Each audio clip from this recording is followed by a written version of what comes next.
Miss, Go for cat. Miss, organic chemistry is easier than calculus. What are you talking about, organic chemistry? We're in a calculus class right now. I'm telling you it's easier than calculus. Okay, sure. Come on in.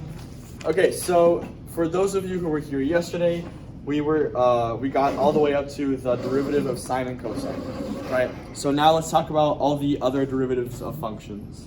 So for the other trig functions, we can have the derivative of tangent.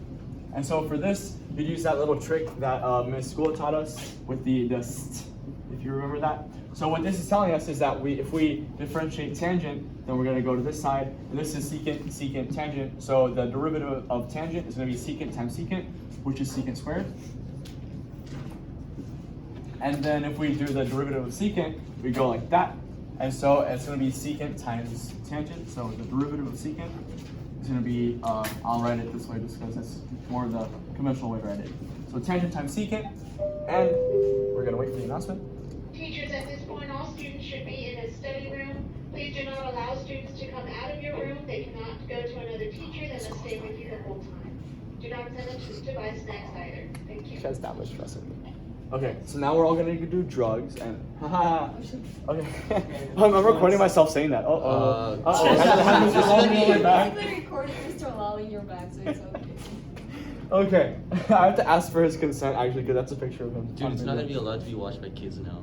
You're right. Oh, shoot. Now it's. Well, whatever. We're gonna. It's no longer. So yeah, I'll just take off my shirt, right? It's no longer debunked. Okay. So. Wait, clap, and then we'll do a break for intermission where it like transitions into you without the jacket.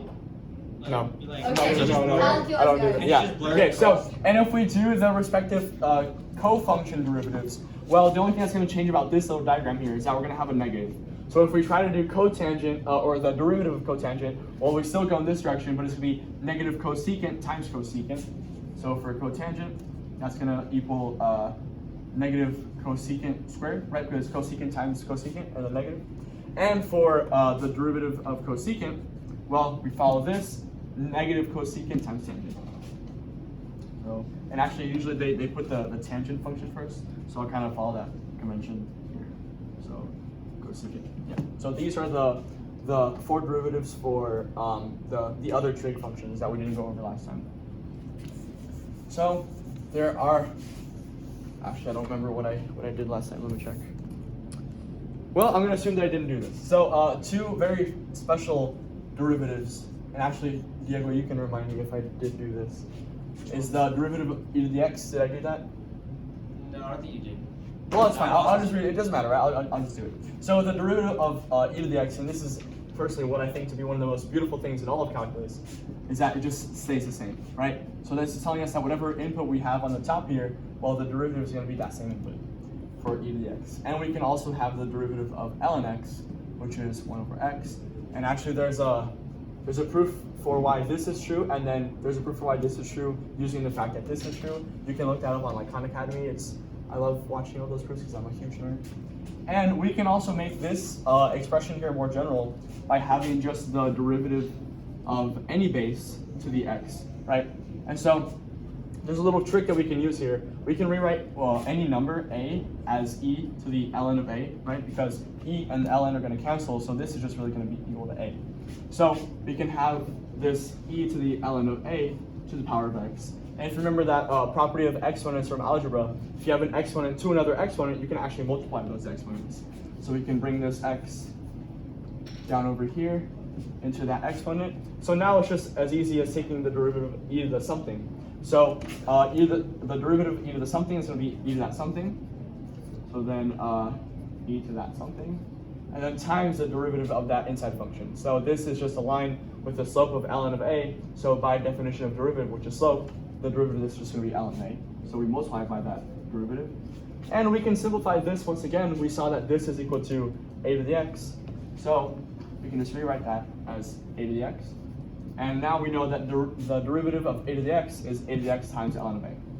And we can do a very similar thing for any logarithm base a. So if we have log base a of x, well, if you remember that base changing formula for logarithms, this is still going to be the same thing as the log of any base, and just because we know what ln of x is going to turn when you take the derivative, we'll use ln as our base, right, the base e, and then divided by the same logarithm of that base there, so ln of a. Right, and you can remember this is true from that property of base changing. So now when we differentiate this, well, the derivative of ln x is going to be 1 over x. And then we have this coefficient of 1 over ln of a. So we can write that right next to the x there because we're dividing by both of them. And so we see that the derivative of log of any base is going to be 1 over x times ln of that same base. So these are some more derivative rules for those. And now those are all the derivative rules that I had left to show you. Okay. So now that we know the derivatives, well, we just talked about taking first derivatives right now, right? And this is kind of obvious when you do it. So whenever you take the second derivative, well, that's just going to be taking the derivative twice, right? So say we tried to take the second derivative of x cubed, well, the first derivative is going to become 3x squared. The second derivative then is just going to become 6x, right? Because you're going to just ignore this constant over here, take the derivative of that, and then re-multiply that 3.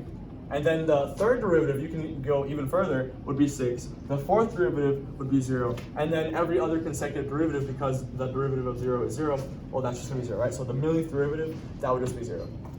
So that's just kind of like the concept of taking multiple derivatives. Yeah. So now we can talk about when a function is actually going to be differentiable, right? Where you can actually take the derivative. So here, let me draw this function right here. Yeah. So we see that, it's pretty easy to find a tangent line at this point right here. It'd just be roughly there. It's pretty easy to find a tangent line like that. It's easy to find a tangent line like that. And then over here, and over here, and over here, and over here. But then when we're faced with this point right here, well, a tangent line by definition is something that only crosses a curve once, right? So by definition, a tangent line would just cross a curve if it were like that. Or we could also have a tangent line that's like this. We could also have a tangent line that's like this, tangent line that's like this. So we see that there are basically infinitely many tangent lines that we can have at that point. So whenever we have a sharp turn like that, we say just visually that's when we can't have or that's when the function is not differentiable, right? Because you can have infinitely many tangent lines, but you can't really have infinitely many derivatives. So that wouldn't really apply there. So if you see here, what's actually happening mathematically is that the slope of the function is just it just changes at a certain point from one value to a whole other value, right? So this could be like have a slope of 1, and this could maybe have a slope of -2, right? Those are just what they roughly look like. I don't actually know for sure. But you see that the derivative just like suddenly changes at this point, right? So because it changes like that, we can't really pinpoint it to exactly one derivative value. So we say at that point, it's not differentiable. So what that means is that for a function to be differentiable, well, we would have to have its left derivative equal its right derivative, right? And so typically this happens whenever we have piecewise functions. So say we had this piecewise function.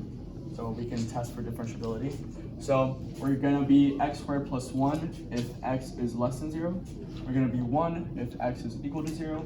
And we're going to be x cubed plus 1 if x is greater than 0, right?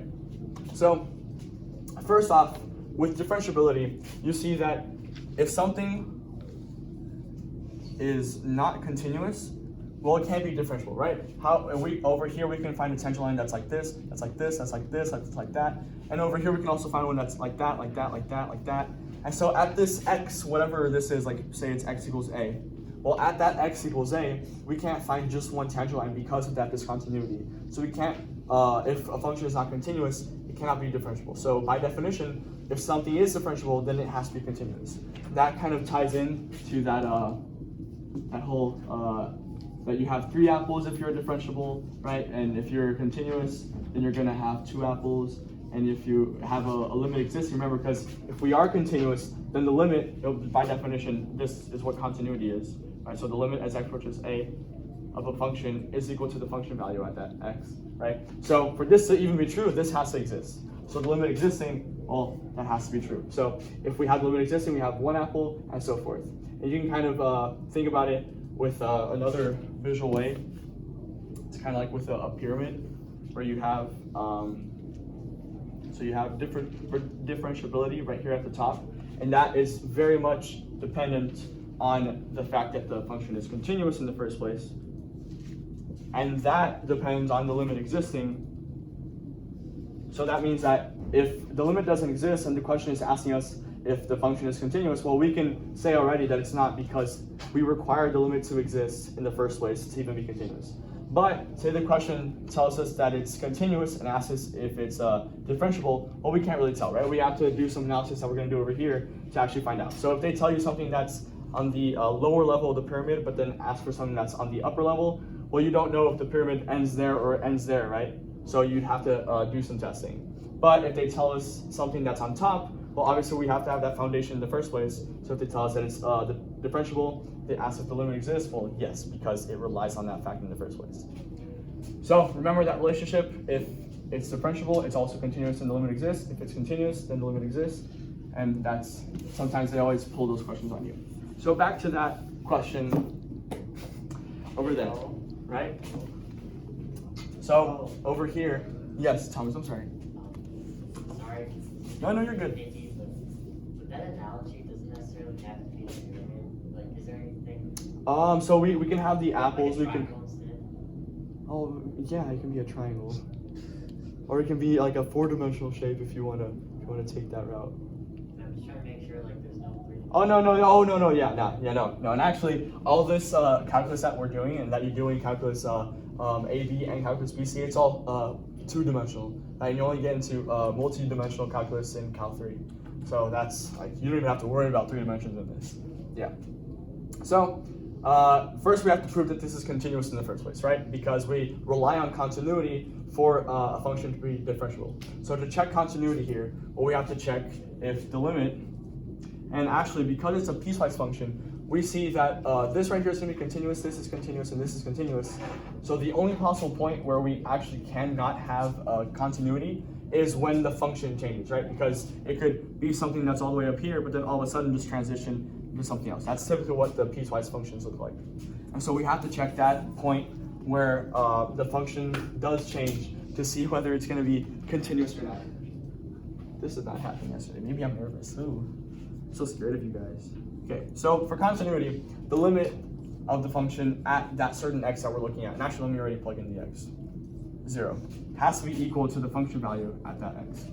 So the function value at 0, that's really easy. It's just defined to be 1 at x equals 0. So over here it's going to be 1. So the limit, well, we can't just directly take the limit because the function is something different from the left side and from the right side. So we have to check the left side and the right side limit. So when we try the left side limit, but the limit as x approaches 0 from the left side of f of x, well, f of x is going to be x squared plus 1 when it's from the left side. So we can replace that over here with the x squared plus 1, and we can kind of remove this because we're already taking into account that it's from the left side, right? So limit as x approaches 0, well, there's no dividing by 0 that we have to worry about, so it's as easy as plugging it in. So 0 squared plus 1, well, that's 1. So this is going to be 1 over here. And then we can also, or we have to try the limit as x approaches 0 from the right side of this piecewise function. And we see that from the right side, that's going to be x cubed plus 1. So we can replace that over here, becomes x cubed plus 1. And we're already taking into account the fact that it's from the right side, so we can take that out. Then just plugging in the value to this limit here, 0 cubed plus 1, is just going to be 1. So when we compare the left side limit and the right side limit, we see that they actually are equal. Thus, the limit itself is equal to 1. And we do see that the limit is equal to the function value, so it's continuous, right? So we proved it's continuous.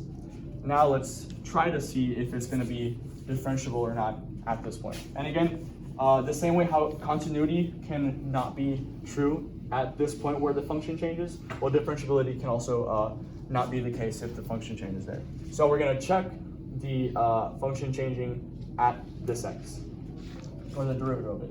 So if we look at the left side slope, that's going to be whenever x is to the left, and that's going to be the derivative of this. So the derivative of this becomes 2x, and we're looking at x equals 0. So when we plug in 0 into this, we just end up with the slope of 0.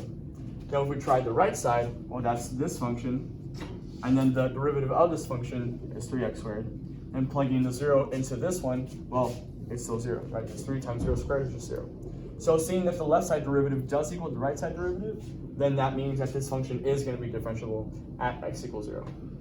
So that's how you go about proving it, right? You have to show that the left side derivative, which is defined to be whatever it is from the left of that x, is equal to the right side. Yes.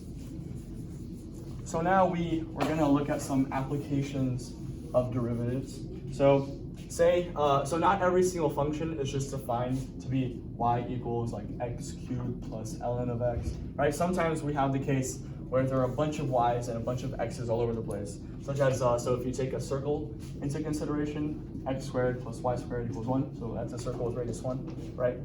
And so you see that you're not solved for y here, and if you can try to solve for y, but you end up with, so if you subtract x squared from both sides, you end up with y squared equals 1 minus x squared. Then you take the square root and get that, but you'd have that plus or minus there.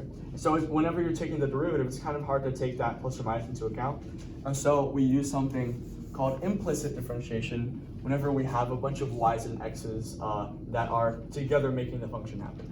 So the way that we do this, we're still going to take the derivative with respect to x of everything, right? So the derivative of x squared, that's going to be 2x, plus, well, we have the derivative of y with respect to x, or y squared with respect to x, right? So y is a function of x, right? We're not in advanced calculus where we can have multiple independent variables. So y is still just going to be the function of x that it's y equals something. So we actually have to use a little bit of chain rule whenever we're taking the derivative with respect to x here, because y itself is not x, right? Y is a function of x, so we have to do the chain rule there. So when we do that, we end up with the derivative of y squared with respect to y, so that's going to be 2y, times the derivative of that inside function, which is y, with respect to x. And just kind of by definition, that's dy dx, right? dy dx is the derivative of y with respect to x. That's just what it is. And then the derivative of 1, 0, yeah. So now, to find the derivative, well, that would be the same thing as finding dy dx. And we have dy dx right here, so why not just algebraically solve for it, right? So subtract 2x on both sides. And so you end up with that equaling negative 2x. And then we say that there's this 2y that's bothering dy dx by multiplying, so we divide by that on both sides. And then there's a constant factor here of 2 that I'm just going to cancel out and outright in the final answer. So we get that 2, we're going to ignore it because it's going to cancel negative x divided by y. And so now if someone were to ask you, hey, you know what, I bet you can't tell me what the derivative of a circle with radius 1 is. You can tell them, because now you know that it's going to be negative x divided by y. And usually the examples that, or the problems that you get for implicit differentiation aren't going to be this easy. You could have something like x squared y plus x times y squared equals 1. And so it really is just the exact same principle, but you have to use some other derivative rules to your advantage, right? So here we see something times something else, so we'd have to use product rule there. We could also have something divided by something else, product or quotient rule, right? So here we're going to apply the product rule to this. So this is our f and this is our g. So f prime is going to equal 2x. G prime, well, the derivative of y with respect to x is just the derivative of y with respect to x. So g prime is just going to be dy dx. So plugging this into the product rule formula, that's going to be f prime times g, which is 2xy, plus f times g prime, which is x squared dy dx. And then we do the same product rule here for this one. So we have this being f, that being g. F prime is just going to equal 1, because that's what the derivative of x is. G prime is going to be 2y dy dx. That goes with the whole chain rule, having to multiply by the derivative of that inside function. So when we plug this in over here to the product rule formula, that's f prime times g. So 1, I'm not going to write the 1 because you're just going to multiply by it. So y squared plus f times g prime, so x times 2y dx. So I'm going to already combine those like that, right? Algebraically. And it's all equal to 1. The derivative of 1 is 0. So now, while they're asking for the derivative of this, we have the derivative here. Let's just solve for it, right? So everything that has that dy dx, we're going to leave on one side. Everything that doesn't, we're going to move it to the other side. So I'm going to subtract by that and that. And so we're going to be left with x squared dy dx plus 2xy dy dx is going to equal to negative 2xy minus y squared. And then now we can actually factor out the dy dx. I'm just gonna do that on one side. No, it's not equal. So we said there's a factor of dy dx over here. We're gonna factor out that from x squared, and we're gonna factor it out from 2xy. And that's gonna equal this. Well, the way that we would solve for dy dx is dividing this by this. So ultimately, the derivative of that huge thing, well, that's gonna be all this stuff that's gonna be in the numerator. So negative 2xy minus y squared divided by x squared plus that. So x squared plus 2xy. So if they ask you what's the derivative of this function, well, you know it to be that function. And they could also ask you what the second derivative of an implicit function is. And that usually gets kind of messy. And so for the sake of example, I'm going to show you kind of a simple one, and then it's just the exact same principle applied to the more messy one. So if we go back to that circle, well, we already found the dy dx of this, right, from the example that we did, to be negative x divided by y. And so the way that we find the second derivative, well, that's just taking the derivative of the first derivative. So we're going to differentiate this by differentiating that. So we end up with, by the way, this is the notation for second derivative. Whenever you have multiple derivatives, however many it is, you put that exponent on the top d here, and you put that on the right next to the x there. So well, that's going to be the derivative of this with respect to x. So we see that this is something divided by something else. We have to use quotient rule. So that's going to be low d high. And so here, let me actually already label what this is. So that's going to be our f, and that's going to be our g. That means that f prime is also going to become -1, right? Derivative of that is that. And then g prime is going to equal dy dx. So now we can do the sum, right? Low d high minus high d low, so plus negative, or minus negative becomes plus, and then dy dx. Merrily divided by low, so that's y squared. And then, well, we see that there's this dy dx that's kind of bothering us here, but we already found what dy dx is. So at this point, it's just a matter of plugging this into the second derivative that we found. And so we just copy everything except for the dy dx, right? So negative y plus x times negative x divided by y. So that's going to become negative x squared divided by y. And because it's negative, we're going to now subtract. And then all divided by y squared. So if someone were to ask you the second derivative of this, that's what it would be. Yeah, fun. So now another application of derivatives is taking the derivative of inverse functions, right?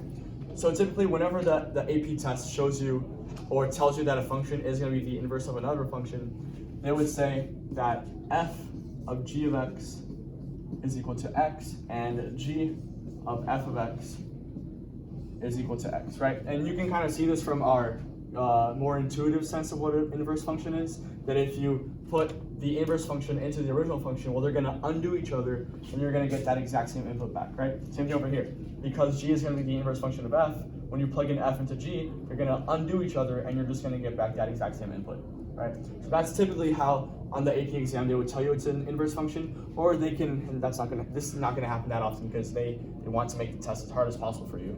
They could just say, well, f is going to be the inverse of g, right? They'll probably very non-frequently tell you that, but if they're feeling nice, they'll probably tell you that, but they probably won't. So now, if we think about what the derivative of an inverse function is going to be, right? So let's say that f is the original function, so f is the original, and then g is going to be the inverse, right? We can choose whichever one we want to be, the original and the inverse, but just for the sake of making everything look nice, I guess it's not going to look nice the other way, but it's fine. So when we try to get what g prime is going to be, we can kind of be clever with this expression here, that if when we differentiate this, well, so let's try differentiating, right? So if we try to differentiate f with g as the input, well, we need some chain rule to be applied here, right? So this is a function with another function inside. So that's going to be the derivative of the outside function, right? This is just chain rule with that exact same input times the derivative of that inside function. So that's going to be g prime of x. And then this x over here, well, when we take the derivative of that, that's going to be 1. Well, now we see that we actually have that g prime right here, and we can easily solve for it just by dividing by this. So we see that this g prime is just going to equal 1 divided by f prime of g of x, right? And so something that this formula uses sometimes to be more clear about what it's saying is that, remember, with the inverse function, we always switch the x's and the y's. So really, when you plug in something into an inverse function, you're gonna be plugging in a y, not an x, right? So so you kind of so it becomes more clear what's going on. Typically, the equation is written like this, just to show that, oh, you're gonna plug in the y into the inverse function, not actually the x. And so let's kind of try to make sense of this formula, right? Well, remember, the change in, or the slope of a function typically is a change in y over a change in x, right? But with an inverse function, we know that we switch all the y's with the x's, and we switch all the x's with the y's. So what the slope of the inverse function is going to end up being is a change in x divided by a change in y. And we kind of see that what is happening here is that we're taking the reciprocal. And since the reciprocal is just raising something to the -1, well, this is it's basically this raised to the power of -1, or dividing 1 divided by that. And so that's where that 1 over comes from, right? Because the change in, or the slope really is going to be the reciprocal of that original one. And then since it's the reciprocal of the original slope, well, that's where the f prime comes from.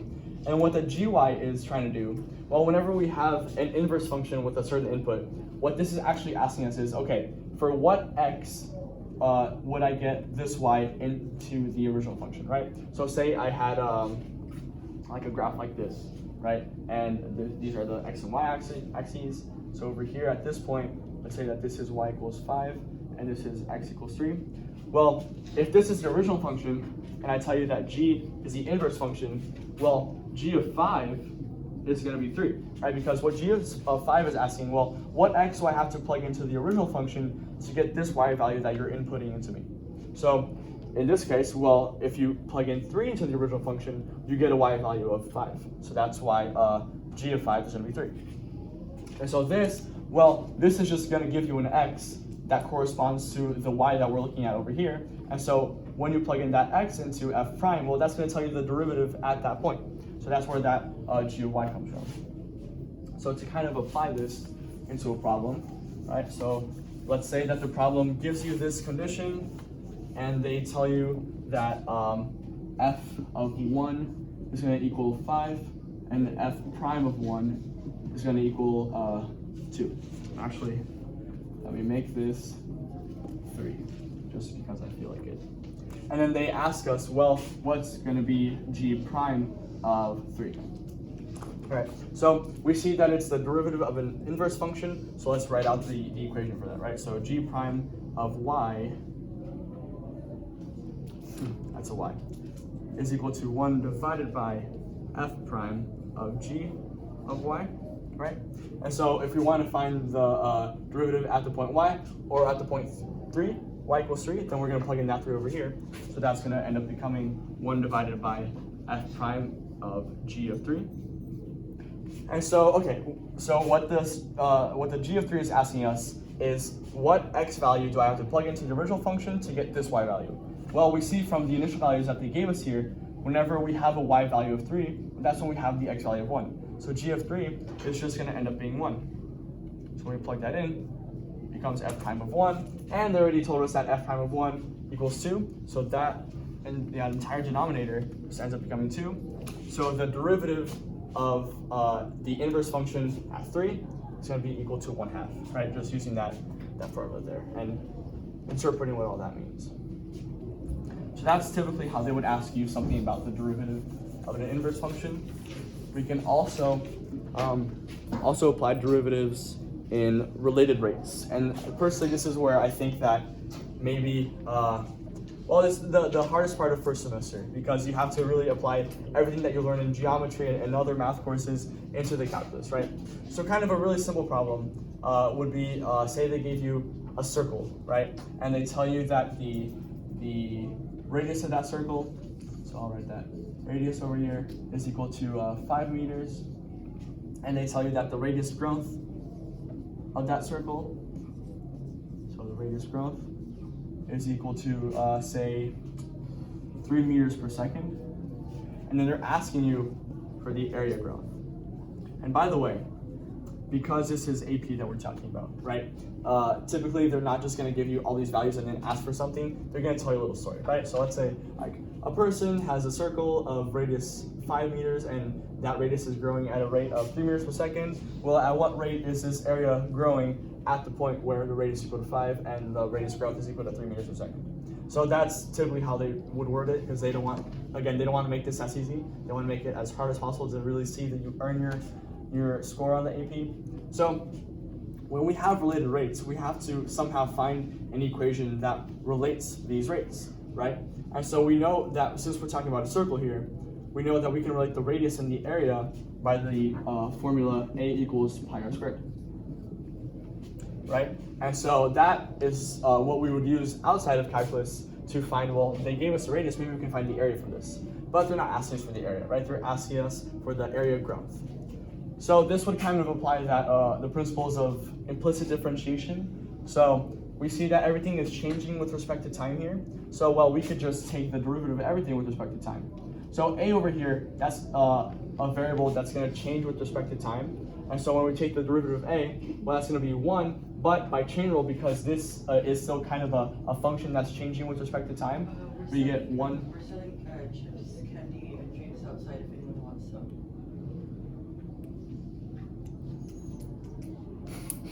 I guess no one wants any. Sure, okay. So the derivative of this with respect to A is going to be 1, and then the derivative of A with respect to t, well, that's just the derivative of A with respect to t, right? So it's that principle from implicit differentiation. And then we see pi is just a constant, so we can kind of bring that off to the side. And r is another variable that can change here. And by the same principle over here, well, we'd have to multiply it by the derivative of r squared, which is 2r, times the derivative of r with respect to t, right? Chain rule. That's what it's telling us. So now we have an equation that's relating all of these qualities of the circle, right? So they're asking us for the area growth. Well, that's going to be our dA dt. They gave us the radius growth and the radius, so that's going to be the dr dt and the r. And so at this point, it's just really plugging in all these values that they gave us. So dA dt is going to be equal to pi times 2 times 5, right? And times 3 meters per second. And then when we simplify all of this, well, pi times 2 is 2 pi, times 5 is 10 pi, times 3 is 30 pi. So that means that the change in area with respect to t is going to be 30 pi. Right? So we just find the equation that relates all these values. We take the derivative because they're giving us some growth, some rates at how, or of how this is changing. And so at that point, when we have that function that relates everything, well, we just plug in all the values that they gave us. So this is, I'll be honest with you, probably a pretty easy example of how they test you on related rates. Something that could be a little bit harder. Well, they could tell you that, say you have a lamppost over here that's 10 meters tall, and then you have a person all the way over here that's, say, 2 meters tall. And they tell you that the distance between the person and the lamppost is 8 meters.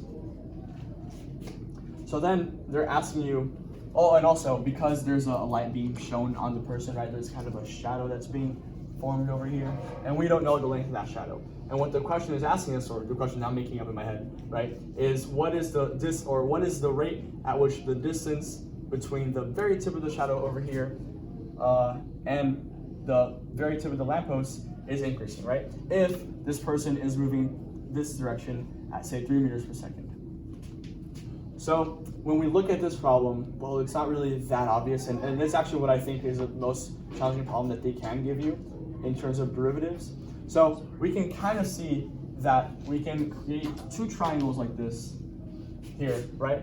And we see that the angle here of the bigger triangle, that's going to be the same angle over here as that smaller triangle. And we see that this is the right angle over here and the right angle over here. So we can deduce also, because this angle is equal to that angle itself and this is equal to that, then this angle has to be equal to this angle, right? Because all the angles have to add up to 180, so that means that the only other angle that it can be is whatever angle that's going to be, and they have to be the same.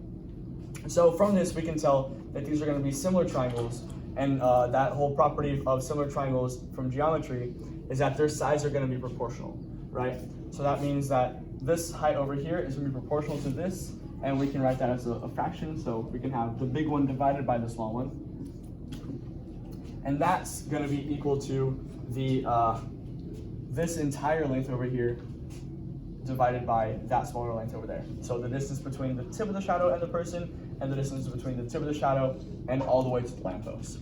Well, we don't actually know what this or this entire thing is, so let's just call this distance here x, right? And we know too that this distance is going to change, because obviously if you're moving, then this distance is going to increase. So we should also call this a variable, and let's call it y. And then this entire distance over here, well, we can either say that that's w, or we can say that, well, this is equal to x plus y, obviously. But because they're asking us for the rate of change of this w, well, we should actually define it to be something, right? So we see just by, logically, the total distance to be the first distance time, or plus the second distance, right? So that's our first equation that's relating everything. And we also now have the equation that, so the bigger distance over here, which is going to be w, divided by that smaller distance over there, x, right? And so we know w to be x plus y, so let's actually plug in that x plus y over here. So x plus y divided by x. And so now, so we have y solved for here already, and we kind of have this weird jumbling of x, so let's make this problem a little bit more clear. So let's multiply by x on both sides, multiply by 2 on both sides. So we end up with 10x equals 2 times x plus 2 times y, right? And whenever we, well, we can move all the x's to one side just to make it cleaner. We get 8x is equal to 2y. And we say there's a common factor of 2 that we can eliminate here. So we can say that 4x is going to be equal to y, right? So these are the two relationships that we have between all the variables that we've made. We see that w is equal to x plus y, and 4x is equal to y.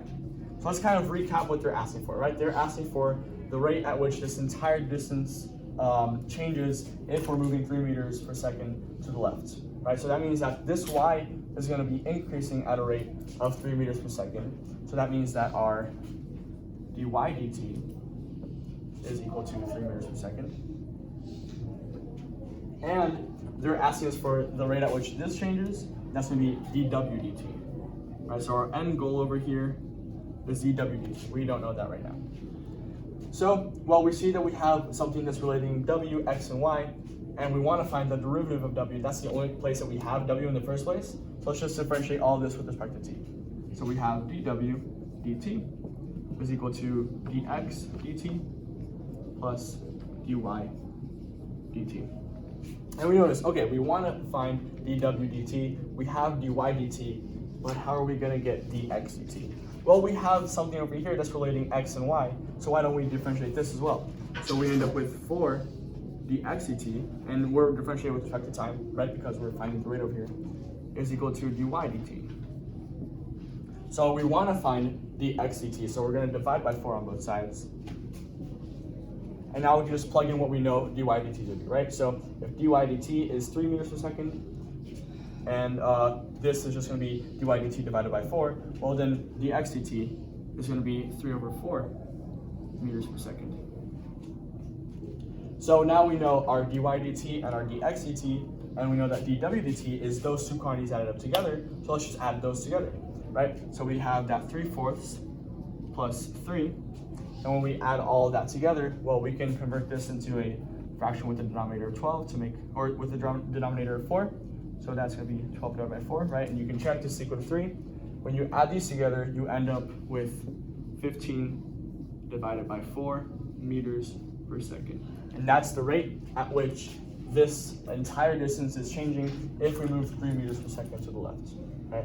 So to kind of recap what we did, we related this entire distance over here, we called it w, and then we just defined it to be the total distance by saying it's x plus y, the first distance plus the second distance. Then we also saw from the similar triangle relationship that 4x is going to equal y by first setting all this equal, right? So we have the big height divided by the small height, and we have the big distance on the horizontal divided by the small distance on the horizontal. we know that that big distance is just going to be x plus y. So then we just made the entire equation clean. We ended up with that. And then we differentiated everything to finally get this value.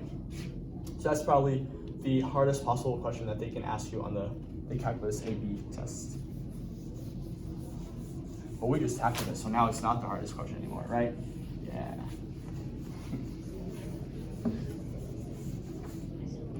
Okay, so I think that is it for the applications of derivatives. So now we can look at some of the theorems that we use a lot whenever we're answering free response questions. So we have 4 theorems that we use. The first one, and this one's kind of the easier one to think about, is the intermediate value theorem. Intermediate value theorem.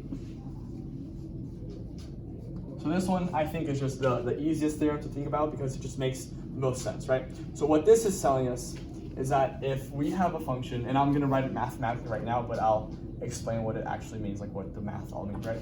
So if we have a function f of x that's continuous on the interval, or actually no, it doesn't have to include them, on the interval a to b, well then there has to exist some c where f of c is between f of b and also, here, let me write it more over here, and also between f of a. Right, so let's think about this graphically, and that's where we can make the most sense out of it. And also, I'll explain 2 different ways to think about it. All right, so if we have a graph, right, and we say that a function is going to be continuous on a certain interval, so let's draw a function that's continuous on the interval a all the way to b. So continuity, it's continuous. Okay. So, and actually this is not a function because there, now it's a function. Okay, so the intermediate value theorem says that if we're looking at a function on a certain interval and it's continuous, well, there has to be a number c, and c, by the way, also has to be between, I'm sorry, I didn't include that, has to be between a and b. So what this is telling us, what this expression right here is telling us, is that we have to choose an x between these 2 x's. So arbitrarily, let's just choose this, right?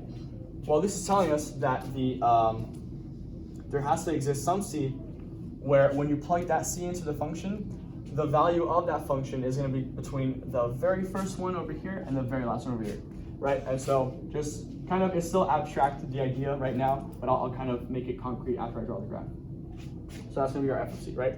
So you see that whenever we're tracing out this graph, well, every point that's between this very initial f of a and f of b, we have to pass through every point between that, right? So even if we have a graph that we start at f of a over here, and we go all the way up to f of b, well, to get from there and all the way, or from here all the way to there, with the function still being continuous, well, you have to pass through every single y value, right? There's no way that I can just skip like this y value and then just jump over f of b, right? So we have to somehow pass through every single y value. And this isn't necessarily saying that we have to pass through a y value that's less than this initial one, or that's greater than that final one, but every single y value that's between the first y value and the second y value, we have to pass it, right? So say they're asking that, so they gave us a function, f of x, and actually make more space over here. So they gave us a function, f of x, and they're telling us that, let's see, that f of a is equal to 2, and f of b is equal to 4, and they tell us too that it's going to be continuous from a to b. Well, can this function at some point c, and that's just kind of matching this format over here, can this function at some point equal 3? Right, and again, it's kind of important that they do tell you it's continuous, because otherwise if you don't have a continuous function, well, we can make that jump over here from, let me redraw that diagram, f of a, f of b. So you see that if it's not continuous when we're tracing, well, that means that we can skip some y values and then just go all the way to f of b, right? So it's only true when it's continuous, because if it's not continuous, well, you can actually skip some y values, and this theorem doesn't hold. So we have to have continuity. And so because this is continuous, and from the very beginning it starts at 2 and goes all the way to 4. Well, if you think about this, so this is the y value of 2, this is the y value of 4, and roughly around here would be y value of 3. Well, to get from 2 to 4 without having a discontinuous function, we have to, even if we try to avoid it for really long, we have to at some point cross that 3 to make it over to 4. So, thus, by the intermediate value theorem, we see that f has to equal 3 at some point c that is between a and b. So that's the intermediate value theorem, right? It just makes sense. You have to pass through every single point. And the example that Ms. Gould usually uses in class, and actually before I erase it, the example that she usually uses in class is that from when she was born, like on the very first day of her life, right? She was at a certain height, and then today she's at the height that she is. And obviously, to get to the height that she's at, she has to have passed through every single height in between her final height and her initial height, right? And so that's part of the reason that our height obviously is going to be a continuous function, right? You can't just be born at, say, like 1 feet, and then all of a sudden you're at 2 feet over here, and then you just feel, oh, you know what? I'm just gonna like instantaneously go to 4 feet, and then go on to being some other height, right? You have to go through every single height. You have to go from 2.1 to 2.2 to 2.3 all the way to 3.9 and 4.4 feet, right? That doesn't really make any sense that you can just magically go from one height to another. So that's where the continuity comes from. And if it is continuous, well, obviously you have to go through every single height in between. So that's why the intermediate value theorem is true. We also have the extreme value theorem, and this one is another really easy one to understand. And what this one is telling us is that if we have a function f of x that's continuous on the interval a to b, then this function has to have at least one minimum at some point, and actually it has to be in brackets. We have to be continuous at those points as well. So if we have, we can have a minimum at this point, or I'm sorry, no, let me rephrase everything. If this is true about this function, then there has to be at least one minimum that in this interval that happens in this interval, and there has to be at least one maximum that happens on this interval. Let me make this look nicer over here. So let's kind of draw a graph to make sure that this is true, right? So if we have a function like this and like that, so and this is the xa and the xb, well, we see that there is a minimum, right? Well, let's see, it looks like a is a little bit lower than b, so there just has to be a lowest value that you start at, right? And then at the maximum, what we see, of course, there has to be a maximum value that we reach, right? So regardless of what function you're following, as long as it's continuous, you have to have started or have gone through some low point, and you have to have started at or finished at or gone through some high point, right? It doesn't really make sense for you not to have that property. Teachers and students, please excuse the interruption. So next Tuesday, PTSO is sponsoring a luncheon for our teachers and staff. Therefore, we need to prepare the cafeteria. So on Tuesday, you may have to pick up your plate and eat in the student lounge or hallways or visit the Manheim cafeteria. We're sorry for the inconvenience, but it's great to honor our great teachers. So please bear with us, and we'll announce this again next week. Also, remember, the exam schedules begin Monday, 1A and 3A. We have early release at 2 o'clock. Please let your parents know about early release so they can make arrangements for you all. Please be on time so you don't, to avoid lunch detention. You don't want to get lunch detention, so be on time. And if there's any doctor's, dentist appointment scheduled, please advise your parents. You all have a great weekend and do some shopping. Happy holiday. Okay, so we're almost done, so I'll stop with this theorem. So again, it makes sense that if we're following a continuous function, at some point we have to have a lowest point, and at some point we have to have a highest point, right? And so the other two theorems I didn't go over, I'll just kind of tell you them here, is the mean value theorem, and we also have the squeeze theorem. So since I'm not going to be able to go over these, I do suggest that Khan Academy is really great. You should look up their, or Sal Khan's explanation on the mean value theorem and the squeeze theorem, I'm sorry, and any other concept that you don't understand in calculus, go to Khan Academy because Khan is really great at explaining things. So these are the two theorems I didn't explain in case you want to look them over, and that's the extreme value theorem, that we have to have at least one minimum and at least one maximum from A to B if it's a continuous function. Yeah, that's okay. Usually I actually don't have time left over. This is the first time that happens.